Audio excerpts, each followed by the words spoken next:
હવામાન વિભાગ દ્વારા 3 દિવસ માટે સૌરાષ્ટ્ર, કચ્છ અને ગુજરાતમાં વરસાદ પડવાની આગાહી કરવામાં આવી હતી, જેને લઈને ભાવનગર જિલ્લા સહિત આજુબાજુના વિસ્તારોમાં છેલ્લા 3 દિવસથી વરસાદી માહોલ જોવા મળી રહ્યો છે. ત્યારે આજે જેસર પંથક વિસ્તારમાંથી વરસાદના વાવડ મળી રહ્યા છે.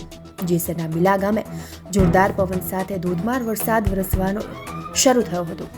પ્રથમ વરસાદ જ જોરદાર વાવણી લાયક થતાં ખેડૂતોમાં ખુશી જોવા મળી હતી. જોરદાર પવન અને વીજળીના કડાકા સાથે વરસાદ વરસતા ખેતરોમાં પાણી ભરાયા હતા.